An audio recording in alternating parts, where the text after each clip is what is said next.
Bonjour, nous allons encore apprendre la langue Wobé. Je lis apprendre la langue Wobé.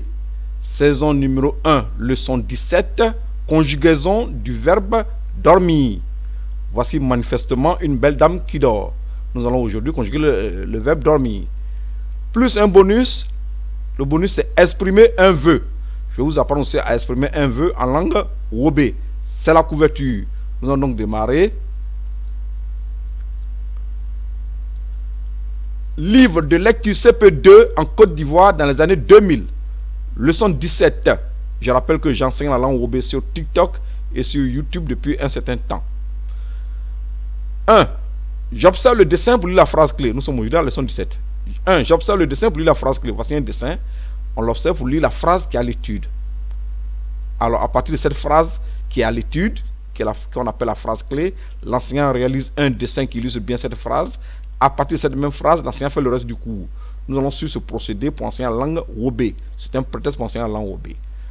Alors, nous allons donc descendre un peu, en même temps pour lire la phrase et pour la traduire.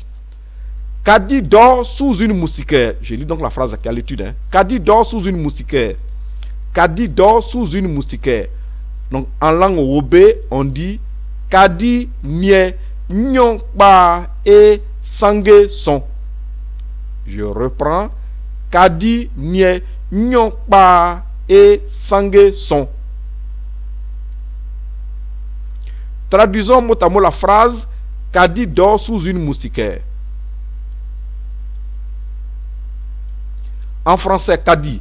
En langue Wobé, on garde Kadi. C'est dans nos propres, on le garde. Dort.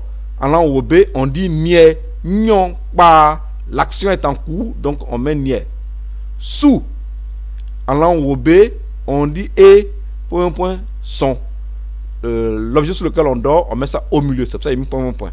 Une moustiquaire, en langue Wobé, on dit sangue.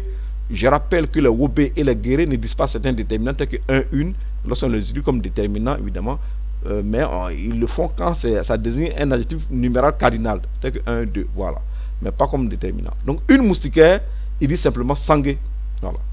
Profitons de cette phrase à l'étude qui porte sur le fait de dormir pour conjuguer en langue Wobé le verbe dormir au présent. La prononciation en Wobé est en rouge. La prononciation en Wobé est en rouge. Saison numéro 1, leçon 17, verbe dormir au présent. Alors, dormir, comme on dit ça en langue Wobé, on dit nyon, ba. Je reprends, nyon. Bah. Mise au point. Pour le genre dans la culture, ouais ça signifie Wobé plus guéré. Voici la généralité. Un garçon, les pronoms personnels qui conviennent dans la langue française sont tu et il. Mais qu'est-ce qu'il en est chez les ouais? Le tu qui désigne le genre masculin, il y en a deux chez les ouais. Alors il y a le en et il y a le quelquefois, il y a in. Tout à l'heure, nous allons voir à quel moment on utilise le en et à quel moment on utilise le in, comme nous allons conjuguer tout à l'heure. Toujours, en ce qui concerne un garçon, le pronom personnel sujet qui convient, c'est il. Alors, le il, comme on le dit chez les Wobé et chez les ouais en général, on dit o. O, c'est donc le c renversé, c'est pas le son o. On dit o. Une fille, les pronoms personnels sujet qui conviennent, il y a tu et il y a elle. Mais il y a un tu. Pour le genre féminin en langue Wobé, c'est a. Et le L, ce qui désigne le L, c'est on. Tout à l'heure, on va aussi voir ça.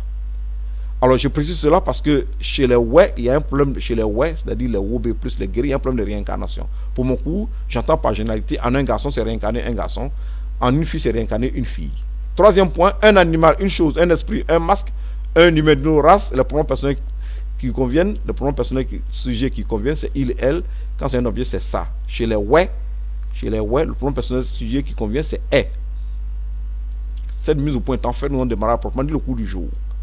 Conjugaison du verbe dormir. Dormir, comme on dit dormir en langue Wobé, on dit nyon pa au présent de l'indicatif. On va démarrer. Je dors. Alors, quelqu'un qui dort, normalement, ne parle pas, mais le verbe existe en français et on le conjugue aussi en français. Donc, on le fait de même en Wobé. Donc, voici un bel homme qui dort. Je dors. En langue Wobé, on dit en pagnon. Je reprends en bagnon. Eric, tu dors. Je vais descendre un peu plus. Voilà. Je dors en bagnon. Je dors, pardon, excusez-moi, en bagnon. Voilà, en bagnon. J'étais un peu distrait, veuillez m'excuser. En bagnon. Eric, tu dors. Eric, en bagnon. J'écris en majuscule pour que vous puissiez hausser le ton. Voilà. Eric, en bagnon. Rose, tu dors. Rose, à bagnon. J'ai mis les deux rectangles en bleu parce qu'il y a le tu qui désigne le genre masculin. Le tu ici est mis pour Eric. C'est un garçon. Donc il y a un. Et il y a ce tu qui indique le genre féminin, qui représente Rose, qui est A. Alors il y a deux tu en langue OB. Il y a un tu qui désigne le genre masculin et il y a un tu qui désigne le genre féminin. Ce qui n'est pas le cas en français. Ce tu, en même temps, ça désigne une femme, en même temps, ça désigne un garçon. Ce qui n'est pas le cas chez les ouais. Donc c'est pour ça que je précise ça. Et tout à l'heure, on va voir une autre manière de désigner le tu pour le genre toujours masculin. Parce qu'il y en a deux pour le genre masculin, comme on a vu précédemment. Voilà. Donc on continue. Rose, tu dors. Rose à bagnon. Paul, il dort. Paul au bagnon. Alors on descend un peu seulement. Maria, elle dort. Maria un bagnon. On va donc reprendre les 4 premières phrases en OB. Un bagnon. Eric en bagnon. Rose à bagnon. Paul au bagnon. Maria un bagnon. Voilà. Voici Maria, elle dort paisiblement. Nous poursuivons. Maria, elle dort. Maria un bagnon. Nous dormons. À bagnon. Vous haussez bien le ton. C'est pour ça écrit en majuscule. À bagnon. Nous dormons. Voici une belle dame qui dort à son fils. Vous dormez en bagnon. Je reprends en bagnon. Les hommes, ils dorment. On va dire ça en langue OB. Oui, un bagnon. Je rappelle que le oui ici c'est pour désigner un pluriel. Hein. Il s'agit de plusieurs personnes, plusieurs hommes précisément. Donc, oui, ils dorment. Un bagnon. Les femmes, elles dorment.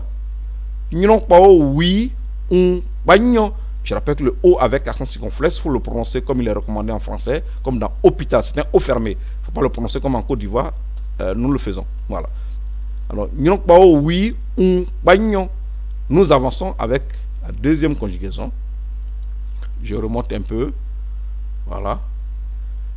Conjugaison de être en train de dormir. On va dire ça en langue OB. Il y a mis point. Le pronom personnel sujet, on le place ici. Et on dit nie, nyon, pa. Je reprends nie, nyon, pa.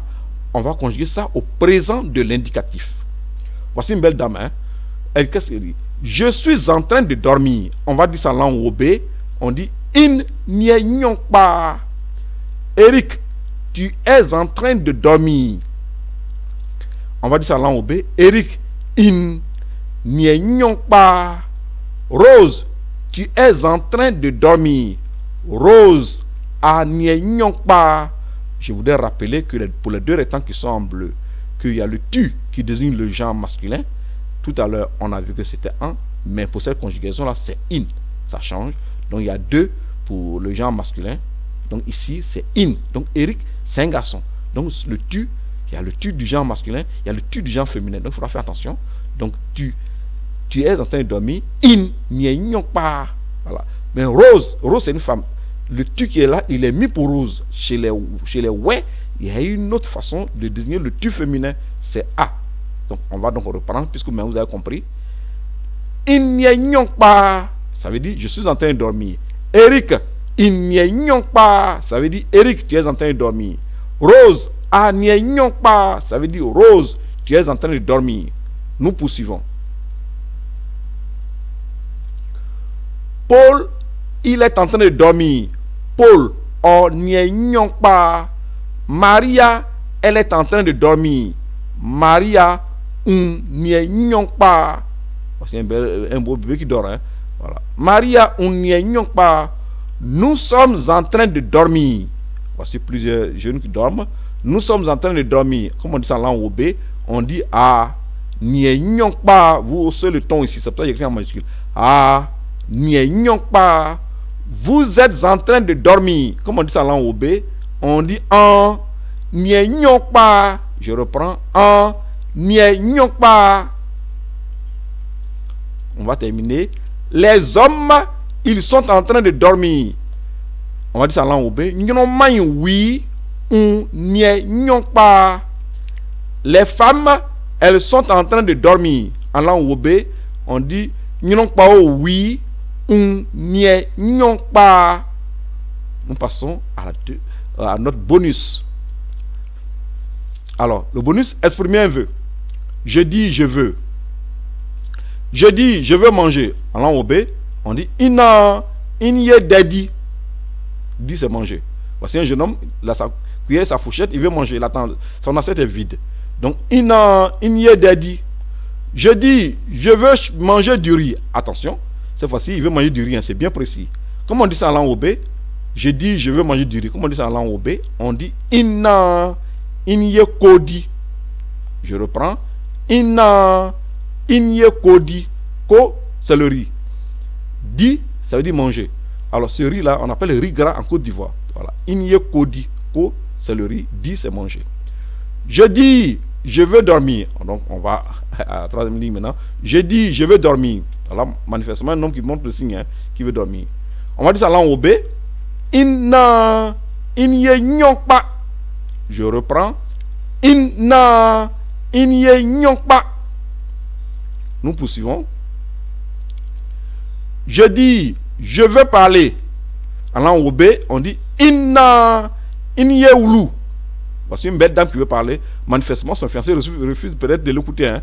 Voilà. Inna, inye oulou. Je dis, je veux uriner. On va dire ça en langue obé. Inna, inye to. C'est renversé, c'est pour le son O. Voilà, manifestement, je veux pisser. Donc, je reprends. Inna, en langue obé, on dit inna, inye to. Ça veut dire, je dis, je veux uriner. Je dis, je veux chier. En langue obé, comment on dit ça? On dit inna, inye smou. Voici manifestement un homme qui a un papier hygiénique en main, qui donc manifestement qui veut chier. C'est vulgaire, mais il faut savoir exprimer un vœu. Hein, donc, voilà. Donc, je dis, je veux chier. En langue obé, on dit inna, inye smou. Nous terminons. Je dis, je veux chanter. Comment on dit ça en langue obé? On dit inna, inye blé. Blé, c'est chanter. Inna, inye blé. Mais, ça change quelquefois. Alors, voici donc les changements. Je dis, je vais aux États-Unis. Comment on dit ça en langue obé? On dit inna, en moi, États-Unis. Je reprends. Inna, en moi, États-Unis. Alors, je souhaite que votre plus grand vœu se réalise. Je vous dis merci.